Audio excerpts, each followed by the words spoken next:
Welcome to the Echoes of Equality podcast, a podcast where each voice aligns and viewpoints are combined. This is a podcast that is dedicated to bring together the voices of men and women to explore different social issues. By bringing together diverse viewpoints, we aim to foster understanding, challenge stereotypes, and uncover solutions that promotes equality for all. Whether you're seeking insight, inspiration, or just a fresh perspective, this podcast is your platform for a meaningful dialogue. Join us as we explore the complexities of equality, one conversation at a time. Hello, listeners! Welcome to another episode of Echoes of Equality! Hello everyone, I'm Gabriel.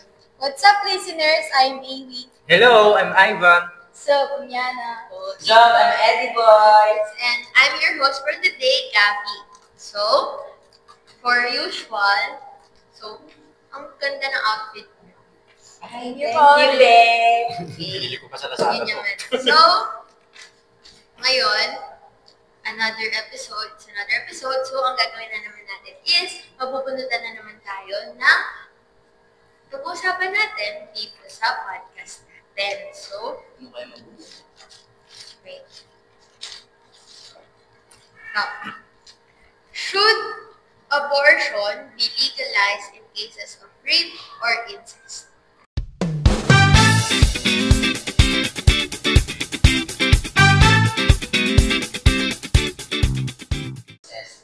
Hirap naman ang tanong na yan.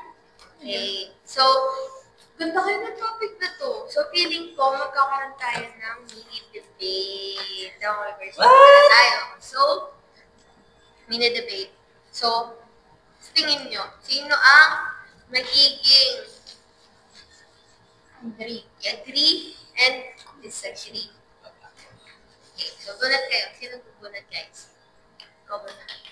Okay, bunat. Just ano kung nabunot nyo?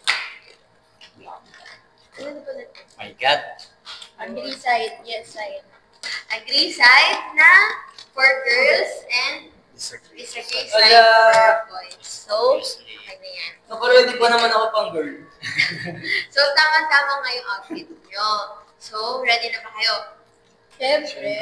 So, ang decided na po na ito yung agree and this would be the disagree sides. Fight!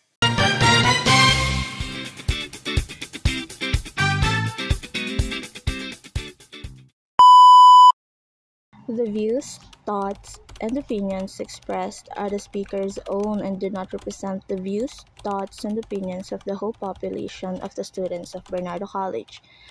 The following episode contains discussions of sensitive topics including rape and abortion, which may be distressing for some listeners. We understand that these subjects can be triggering and encourage you to prioritize your mental well-being. If at any point you feel uncomfortable, please feel free to pause or skip this episode. So, for our first discussion, I would like to know first kung ano ba yung opinions nyo in cases of rape or incest. Kasi, to open up this topic, actually, nangyayari talaga siya sa totoong buhay. And ngayon nga, and unfortunately ito, may babasahan ako sa inyong case na nangyari daw noong 2021. Ngayon binalita na siya na What? Bago lang. Yeah. So ito. So this girl from Quezon City have been raped for multiple times by her own father. Ang lala. And who was a drug addict. So, addict siya. So. And mind you, yung rape daw na yun is, nangyayari daw for a year. So, parang buong year siyang.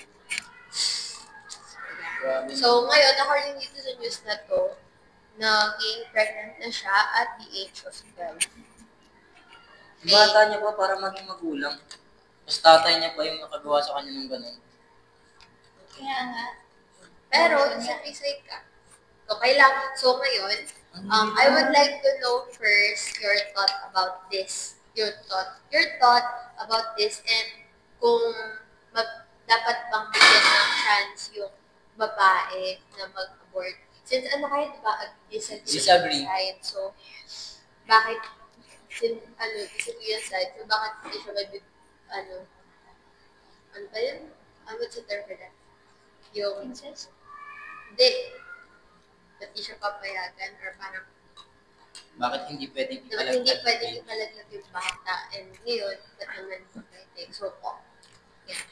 So, let us hear first the boys' opinion about this. Starting with you. Ako ba muna? Sige. Yeah. Ano kasi, parang napaka-sensitive kasi nung pangyayari about doon. Para sa lahat naman, 'di ba, parang nakakaawa ang kalagayan ni girl at napakasama talaga ng ginawa ng boy.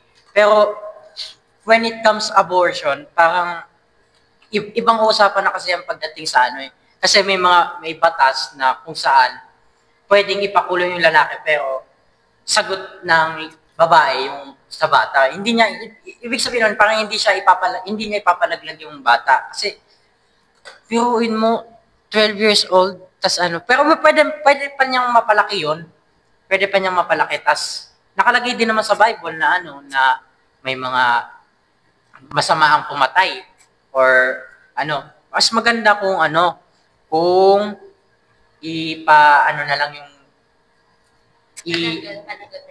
padukot na lang yung Putan niya na lang. Oo. So, ang point mo is dapat like, yes, kung if ever, huwag na lang ipalaglag kasi kasalanan nga yun. And pwede naman na yung father niya yung ipalaglag. So, ang sinasabi mo pala na hindi dapat madama yung bata dun sa case. Kasi wala naman yung bata.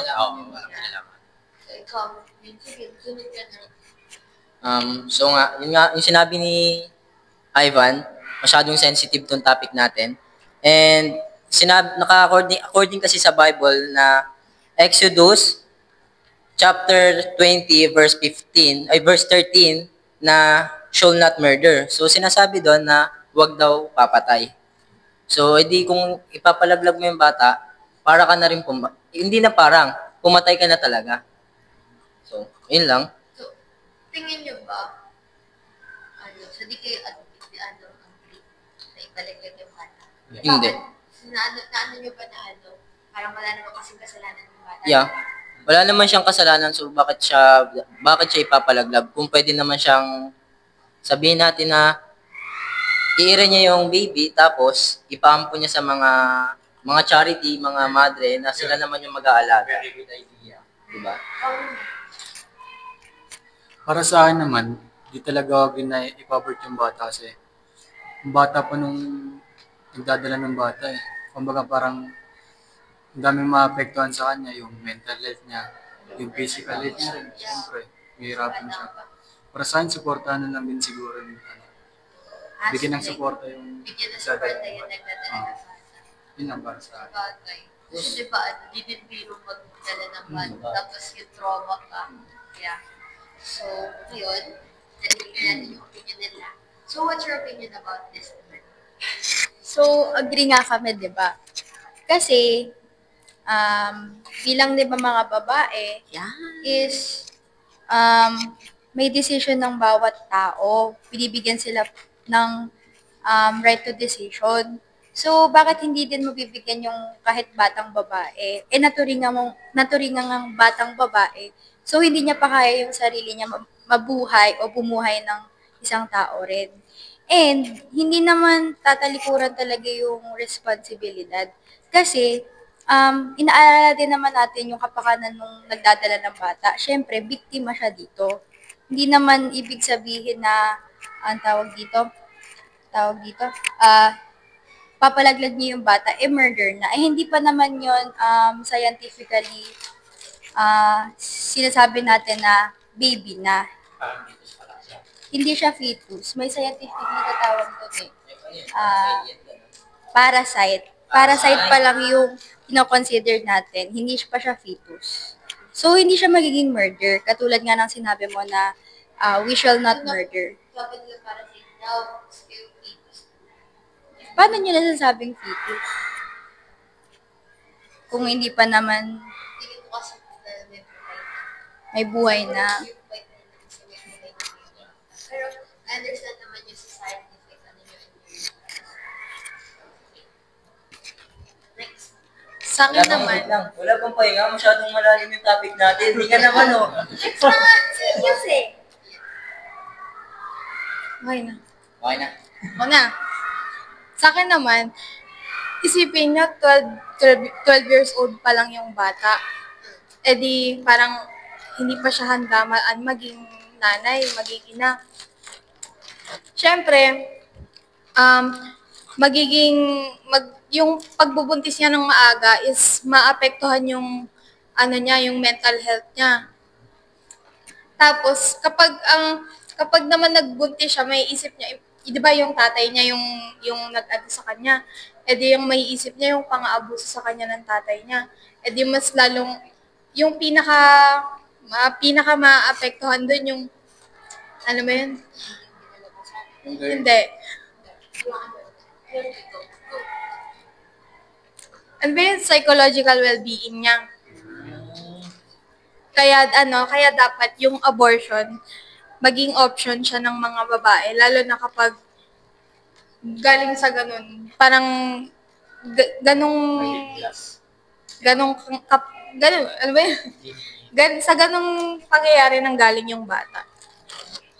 So, to summarize their viewpoints, ito, sabi nila na dapat hindi na nila talaga pipili. Kasi unang-una sila na sa batas ng asa, mata ng Diyos. Yes. And, parang, yung sa case na yun, mas agree kayo na dapat mas mapunish yung tatay kasi kaysa sa ano, na supportahan yung girls. And dito naman, agree kayo kasi yung support the girl. Pero, agree din ba kayo na dapat makakulong din yung tatay? Siyempre, kasi kung yung, kunyari, napasa na yung abortion, kung yung biktima is natakasan yung responsibilidad, bakit hindi matatakasan ng, kung natakasan ng biktima yung responsibilidad, bakit natatakasan din ng, guilt? Love. Yung mic. So, okay na. So, dito naman sa so, agree sila na ipa-abort yung magpa-abort yung bata kasi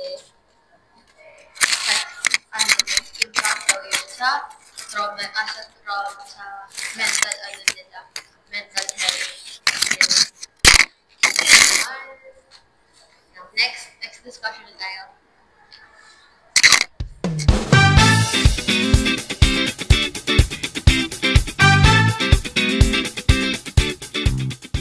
So, let us now discuss the differences in their viewpoints. So, I see that itong side na to is more on the religious belief side.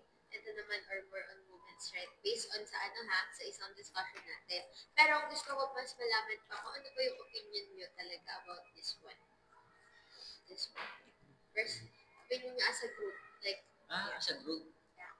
So, ito yung, I have your question. Should abortion be legalized? Hindi na muna. Sige, pag-usapan niyo muna. Sige, abortion.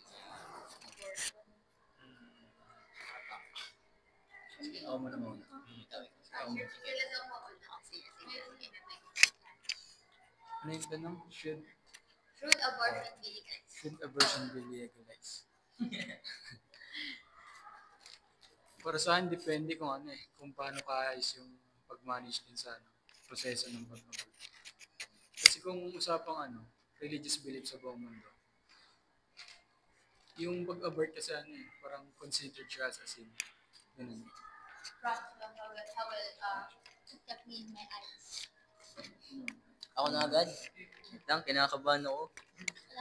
So, eto, opinion ko naman, di ba may mga cases na, tawag dito, yung mga doctor na, tawag dito, example may nanganak yung babae, then complicated na yung buhay ng babae. So, parang, hindi kino-consider ng doktor na kasalanan yun na magpalaglag yung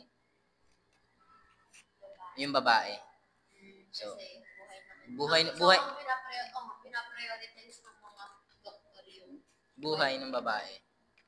Oo nga, parang papanood ko rin yung ganong situation. Or like, sa mga, alam mo yung mga teleserye? Yung mga buhay. Oo, nag-agaw buhay. Yung accident, yung buntis, Yeah. pinapapili Yes. ko. Nanay ba yung Yung bata ba o yung nanay ba yung pwede kung sino ililigtas? ililigtas. So, magandang point. So, Ikaw, pre. Ay, ikaw girl. Para sa akin, conflicted pa din ako. Why? Kasi, unang-una, baka kasi yung babae is tinatakasan ng responsibilities for pagpapalaki ng bata, mga gastusin. Uy, kung lang, take note like to guys. Abortion in general to. Yeah. Yeah. Abortion in general. So, Kasi pag ano ba? Hirap naman paliwanag to. Ah, yung, kasi may mga family kasi na medyo kapos talaga sa buhay na kaya gusto talaga nilang takasan yung responsibilities nila about money, kung paano papalakihin yung bata. Pero, paano ba? Depende na lang sa sa kung gusto ba nila or hindi. so kung wala namang valid. Kung walang valid na reason. So, dapat ma-legalize yung abortion Under certain circumstances. Yeah. Na kung saan, dapat may valid. So, dapat, kung ipapasok yun yung topic, abortion in kayo, kung sa abortion ipapasok natin yung topic sa In general. dapat yung dito, yung legalization ng abortion pero under certain circumstances. Kayo, agree ba kayo na insama dapat dun yung mga cases of rape? Sa abortion, Yeah. Kasi, kay Eddie Boy, ang niya is, kasi yung iba, yung pagmumabis is very complicated. So, kapag siya, nadadamay din yung nanay. Doon naman, at disagree talaga. Buhay sa buhay talaga. So, yeah. somehow, nag-a-agree naman ako kay Ivan na kailangan natin mag-legalize ng abortion, syempre, pero with proper implementation and how to make us yan. So, kailangan din ba ng proper implementation? But, pag to defend our side, women should make decision with their body. So, bakit natin dapat bigyan ng pansin yung mga decision ng mga babae? Ako na. Doon ka na. Wala nang masabi. Agree ako kay Ariana. Ang mga kababaihan ay dapat magkaroon ng karapatan para sa kanilang sarili. Kasi nga, mahalaga yun para sa pagkakapantay-pantay ng gender. Sa pamamagitan nito, mabibigyan yung mga kababaihan ng kalayaan sa kanilang buhay, sa katawan nila, ganun. Bakit natin hahayaan ang mga lalaki ang maging batas o ang Bibliyang magtakda para sa ating sarili? Ibang usapan na yan. Uy, grabe ka naman. Tapos, pa? Yan na. Wala na. May point. I get your point, and we can also get your point. Pero, agree kayo, summarize lang ulit yung mga sinabi nila, agree kayo na sa legalization ng abortion. Kasi, sinabi lang na.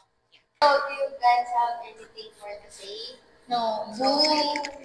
So, naman, if I may add my opinion naman, I think I'm on the agreeing side and then disagreeing side and the agreeing side. Kasi, may points. Ang lang actually, may point talaga yung side ng issue also. So, pero kung ako tatanungin, lumaki kasi ako sa Catholic family. So, ko, I think, ano siya, kasalanan din talaga. Kapag kapag. Ikaw mo ka? Meron. Ano? Pero tulad ng sinabi mo, ang tinatawag ninyong, grabe, ang tinatawag ninyong bata, kayong mga Katoliko na biyaya mula sa Kanya, sa palagay mo ba ang taong naabuso o na-rape at kahit hindi niya gustong magbuntis, sa palagay mo ba matatawag pa rin yung biyaya? Boom. Okay, may point ka dun. Okay, pero, feeling ko, I'm not the best person to answer that. I'll have Mr. Blanton to answer that. Yeah. Because, ikaw, sige, sino sasagot sa same set na naman? Go. Wait. Ako naman. Ako sasagot. Ikaw na second. Di ba sinabi niya na, ano? Na, ano yung sinabi niyo kanina na maybe na hindi siya blessing kasi, ayun nga. Pero bakit pa plinano sa'yo? Ba't pa plinano ni God yun kung wala naman siyang valid reason or wala namang, wala siyang plano para sa'yo. So, merong plano si God sa'yo na maganda, pero kailangan mo muna pagdaanan yung ganung bagay. Kung sinasabi mo na bago tayo pumunta sa magandang journey, kailangan natin may mapagdaan ng gano'n sa mga nararanasan ng mga rape na tao. Ay, hindi. Ano ba? Sige na, next stop. Next discussion. 1, 2, 3. Meeting adjourned.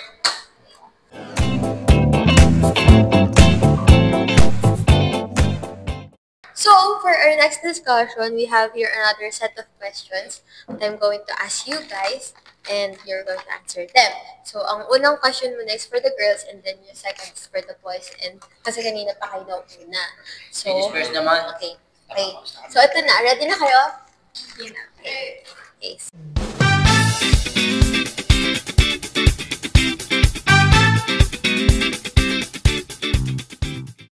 Do you think that abortion should have legal punishments when it is committed? Kasi it is a known fact naman na in the Philippines na yung abortion, di siya pwede dito sa Pilipinas. Di siya nire-recognize ng ating government. And meron na actually tayong batas doon, which is ito, yung the Revised Penal Code of the Philippines Act number 3815, Articles 256 to 259. Under nung pinaka-summarization nito is yung mga women na di-discover ng authorities na nag-undergo ng abortion, especially in illegal clinics, is nakukulong.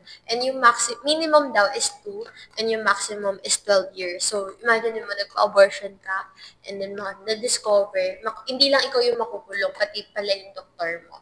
So, what's your thought about this? Me and Ariana have the same point about this.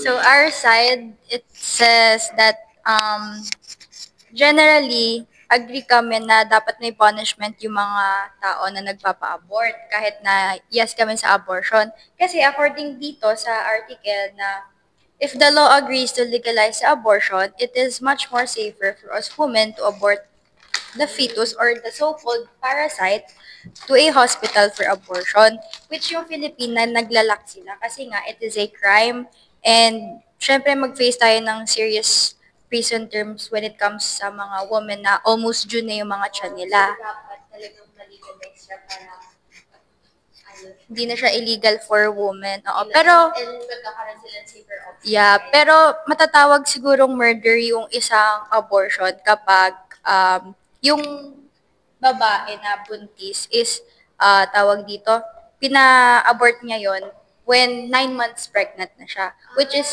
generally natatawag na nating baby, So, gano'n. malapit nang ilabas na siya Oo. sa murder. Oo. Yeah. Right? Ayan. Right, pare. Malapit ko. Wait. Ako naman, Wait ko. Sige. sa tingin ko, napakalupit isipin na yung mga biktima is tulad ng batang pinag-usapan natin kanina, yung 12-year-old. Ay kailangan nilang harapin yung masakit na realidad na walang paraan ng pagtakas. Sa part na yung pagtingin nila yung abortion is parang krimen, inilalagay ng bansa natin yung nilalagay natin yung ng bansa sa peligro yung mental health at emotional at physical ng mga babaeng biktima ng panggagahasa. Due to trauma and masabi mo kayo doon? Wala, may point naman siya. Yes, to abortion. Agree sila. So,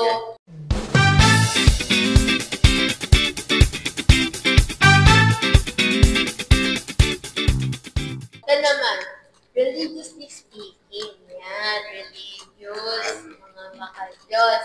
So, do you think that it is okay. Do you think that it is a grave sin for a person to undergo abortion? Why? So, ano ba yung kasalanan gano'n? Kasi, may mga sa Kristan yan. May nasabi kasi dun sa dun sa Bible, kung natatandaan ko pa, Bible verse, chapter 10, verse 8 to 12, nakasaad doon na your hands shaped and made me, will you now turn me into this and destroy me? And remember that you molded me like a clay. Will you now turn me to dust again? You gave me light and showed me kindness, and in now providence watch over my spirits.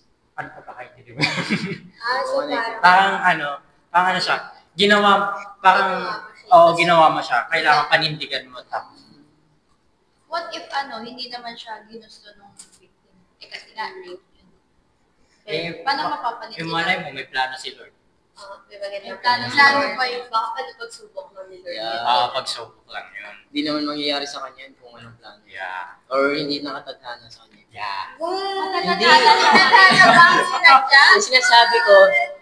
Yung sinasabi ko na ayun yung pinano sa kanya kasi merong ibang plano si God. Lagi yun ang magagahasa. Bakit parang yung babae yung nag-blame sa pagiging That's phenomenal. nagkakaroon ng baby niya and hindi siya nagkakaroon ng boses para doon. That's Bakit siya yung phenomenal. nagiging laging siya yung mali, siya dapat ganyan ginaganto. Bakit siya Pero nagiging feeling ko naman ang unang dapat tanggal is yung victim, yung isinisisi mo sa victim. Oo. Yan. Suspect talaga. Tignan mo din Suspect. in the first victim talaga nila ginusto. Oo. So, yun lang sasabi ko. Oo. Hindi siya blessed. Si Lord talaga.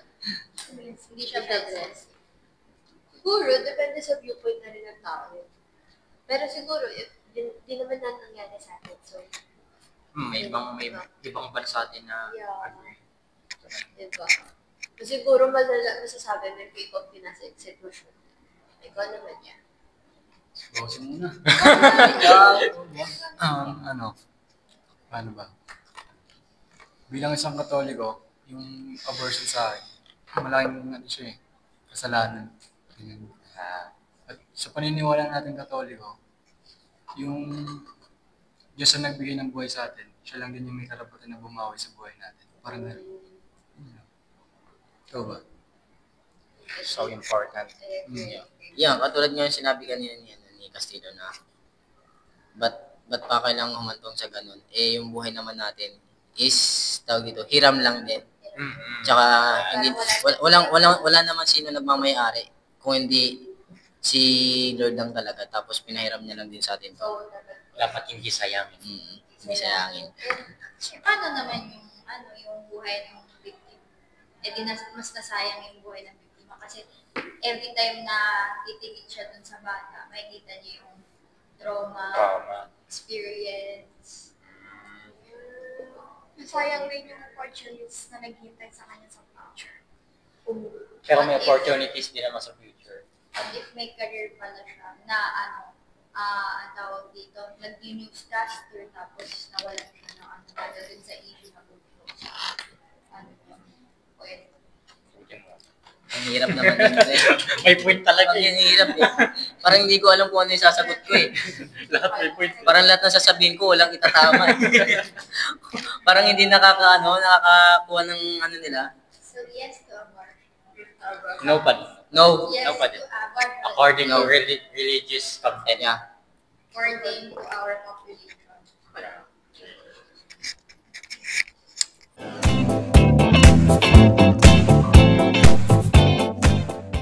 As we are nearing the end, I think that this would be the perfect opportunity for you guys to give your insights more. So, kung may gusto pa kayo sabihin, gusto niyo mag-message sa mga victims, ano ba yung mga gusto niyo may recommend nyo, so, ano yun?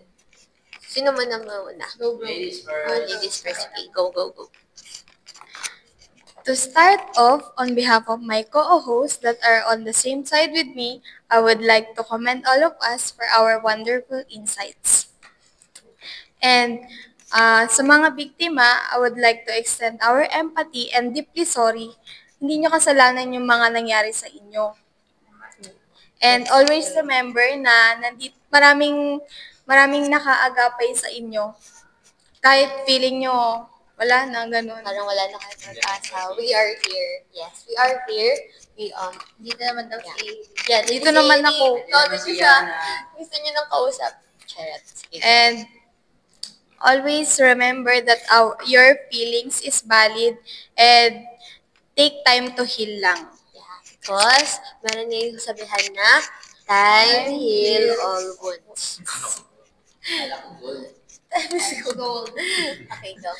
Next, sino Next. Go. Okay. Si bro. Siyempre, para sa akin, your life doesn't end when na-experience mo yung mga na-experience mo, like yung rape cases mo or yung mga rape cases mo in case of incest. Kasi, you have your future career naman. Also, yes to abortion kasi nga, paano mo naman yun ma-overcome kung nasa utak mo pa rin yung mga nangyari. So, siyempre, kapag nag-yes to abortion ka na, mawawala na yun sa, sa isip mo and parang nag-keep on going ka na lang sa career mo. And please keep on fighting and kagaya nga ng sinabi ni Airy na nandito lang kami to support you and to listen to you guys. And yun lang, keep on striving with your goals. Yes. Thank you. Okay, nasan Yes to abortion. Go. Go, bro. Ba't naman topic? Go, brad. Yes to abortion. Yeah. Ang buhay, parang life. Ang importante, malaga.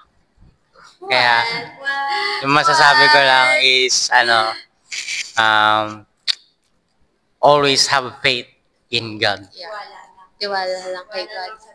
Yeah. Yes. Magkaroon ng katapangan, sabi ni Yana. Right.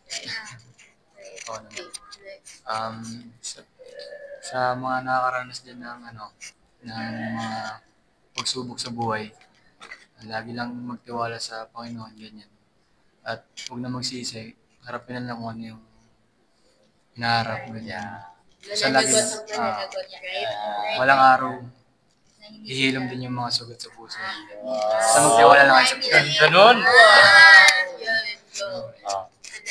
So, Maybe si church boy. diba? Parang karagdagan lang sa mga sinabi nila na since nga na hindi pa napapatupad yung abortion na maging legal pa yung sa bansa natin, right? tawag dito, meron namang mga handang tumulong diyan. Mga charity, like mga madre, sila father, sila yung mga Sa mga simbahan? Yeah, sa mga simbahan. Sila yung pwede nyo ibigay yung baby doon. Then, i-adapt nila yon, sila na mag-aalaga nun. At meron naman silang natatanggap doon ng mga mga pagkain, tapos mga tapos yung like may mga donation. donation na galing Tapos mga charity foundations. charity, foundation. Okay. Like, alam mo ba yung mga nakikita sa mga Jollibee? May mga tip doon, mga tip box. Napupunta yung iba sa kanila. May iba doon na doon napupunta sa charity na hindi napupunta yun sa mga Natutulungan din sila. Okay. Alam niyo ba yun, Don Bosco?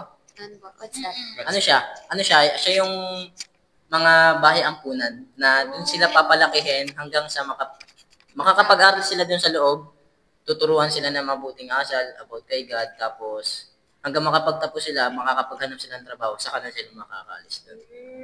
So, ngayon, yung sinabi nga ni Ana na kung hindi daw mapapatupad yung abortion, syempre may kita niya yung bata, then parang babalik yung trauma. So, parang mas okay siguro na yung baby na doon na lang sa... Paalaga na lang sa iba. Yeah. Kasi yung bata din kasi magsasuffer eh. Kung if ever man na mabuhay siya. Sasuluhin niya yung mga trauma and then Again, sa inyo, hindi nyo po yun ginusto at wala po kayong kasalanan. Kaya, sana, yung, ano tawag dito? May oras para makapag-heal. Hindi naman siya minamadali. And, yun. Ay, hope. Take your time. At saka ano din, diba? Ngayon sa mga, yung Gabriela Foundation. Parang tumutulong din, alam ko, tumutulong din siya. Hindi yung Gabriela Foundation. Basta yung Gabriela, yung group na sa government, ano din ata siya. Tumutulong din sa mga women na, aside from the domestic abuse, yung mga naging tumutulong din sa mga rape victims. So, yeah, pwede kayong lumapit doon. And meron naman yung mga family. Yeah, number one talaga ang family. Pero yun nga, some cases kasi, within the family din nangyayari yung abuse. So, tsaka option yun, choice yun. Kung hindi mo kayang, syempre, sabihin natin, bata ka pa, di ba? Kasi hindi mo kayang buhayin yung baby na, syempre, bata pa, hindi mo pa kayang buhayin. Lapit tayo sa iba. Yeah. So, pwede mo naman i-adapt na lang. I-adapt na lang pala sister din.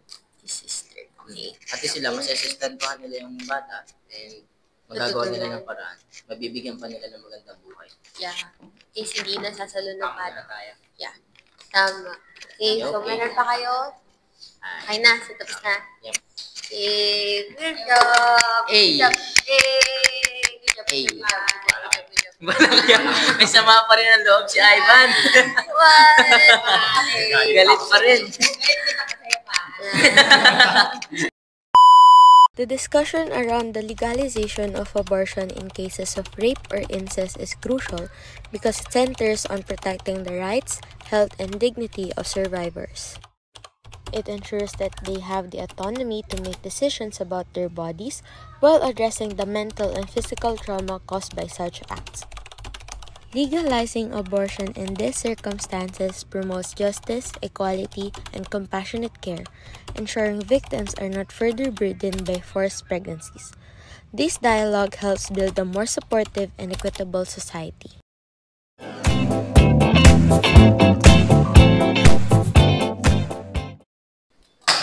And that wraps up today's episode of Echoes of Equality! And what an insightful and thought-provoking opinions we have heard from both sides today. And I want to commend all of you guys for your opinions. Yeah, you guys did a great job.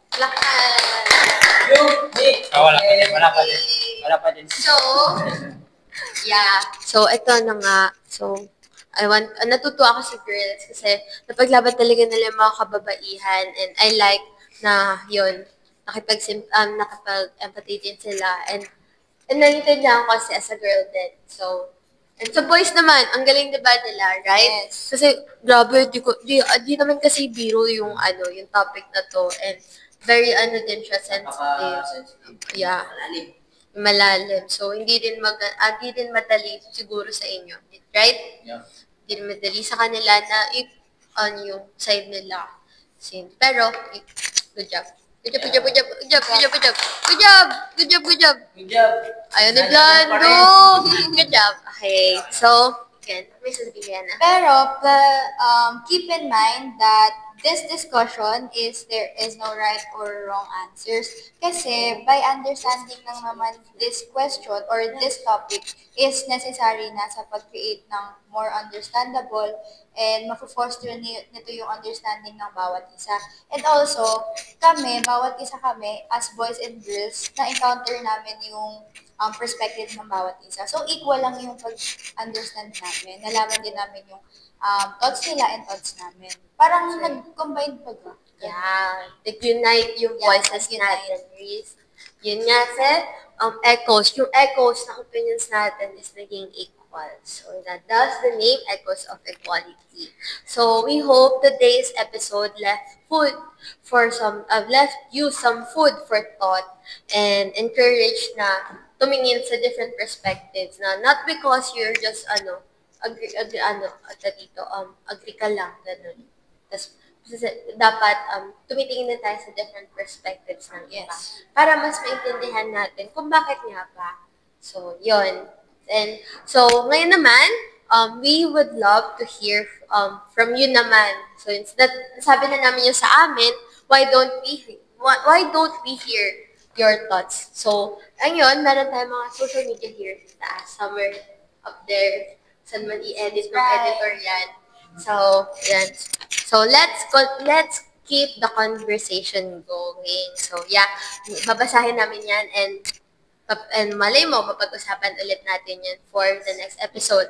And if may recommended pa kayo na topic na pwede namin pag-usapan, leave it below, down below the comments. Yan. So, yeah. Comment down below, yeah. And, yeah. So, as always, thank you for tuning in and listening to our thoughts. Yeah, and we hope na, yun nga, nakatulong kami somehow in your opinions and nabigyan namin kayo ng insight. Yeah. Yes. And, again, always remember, your voice matters. This has been Echoes of Equality. And see you in the next